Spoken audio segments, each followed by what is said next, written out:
ప్రియుడితో భార్య పారిపోయిందన్న కోపంతో వ్యక్తి కాలు నరుక్కున్న ఘటన అన్నమయ్య జిల్లా వడ్డేపల్లిలో కలకలం రేపింది. వడ్డేపల్లికి చెందిన శ్రీరాములు తన భార్య యువకుడితో పారిపోవడంతో మనస్తాపానికి గురయ్యాడు. భార్యను ఇంటికి రావాలని పలుమార్లు భర్త అడిగినా ఆమె అందుకు నిరాకరించింది. ఆగ్రహంతో ఊగిపోయిన అతడు క్షణికావేశంతో గొడవలితో కాలు నరుక్కున్నాడు. తీవ్రంగా గాయపడ్డ అతడిని స్థానికులు మదనపల్లి ప్రభుత్వ ఆసుపత్రికి తరలించి చికిత్స అందిస్తున్నారు.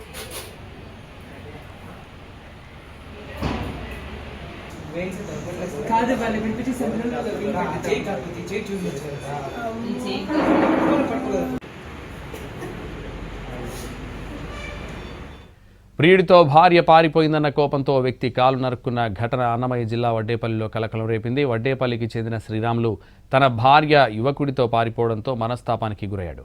భార్యను ఇంటికి రావాలని పలుమార్లు భర్త అడిగినా ఆమె అందుకు నిరాకరించింది. ఆగ్రహంతో ఊగిపోయిన అతడు క్షణికావేశంలో కొడవలితో కాలు నరుక్కున్నాడు.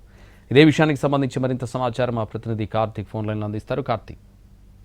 సంతోష్, మదనపల్లి జిల్లాలో ఈ దారుణ ఘట చోటు చేసుకుంది. గత నెల రోజులుగా కూడా తన భార్య వెళ్ళిపోవడంతో మనస్తాపానికి చెందినటువంటి శ్రీరామ్ అనేటువంటి వ్యక్తి ఈ రోజు కూడా ఎప్పటిలాగే ఆయన ఇంటికి వెళ్ళడం కూడా జరిగింది. భార్య ఇంటికి వెళ్ళడం కూడా జరిగింది. నువ్వు తిరిగి రావాలంటూ కూడా పదే పదే ఆమెను ప్రాధాన్యపడినట్టు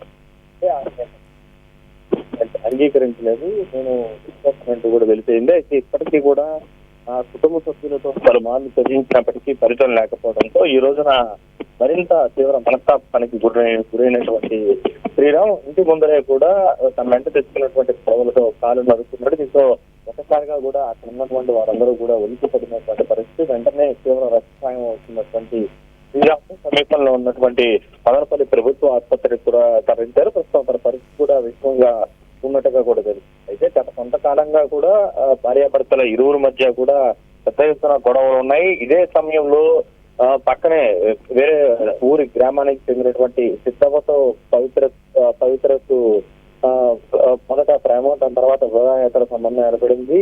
దీన్ని అదునుగా భావించినటువంటి ఇరువురు కూడా ఇక భర్త శ్రీరామ్ ఎప్పటికీ కూడా మారడు అంటూ కూడా చెప్పి తను సిద్ధవతో వెళ్ళిపోయినటువంటి పరిస్థితి. దీంతో మనస్తాపానికి గురి గత నెల రోజులుగా కూడా నేను మారిపోయానంటూ కూడా చెప్తున్నప్పటికీ కూడా పవిత్ర మాత్రం తిరిగి ఇంటికి రాలేదు. సో దీనివల్ల ఇంకా మరింత మనస్తాపానికి గురైనటువంటి శ్రీరామ్ ఈ రోజు తన వెంట తెచ్చుకున్నటువంటి కొడలతో కాలు నరుక్కోవడం కారణంగానే ఒక రకంగా అక్కడ ఉన్నటువంటి స్థానికులందరూ కూడా ఉలికిపోతారు. ప్రస్తుతం తీవ్ర విషమ పరిస్థితుల్లో మదనపల్లి ప్రభుత్వ ఆసుపత్రిలో శ్రీరామ్ అయితే చికిత్స పొందుతున్నాడు. Right, thank you Karthik.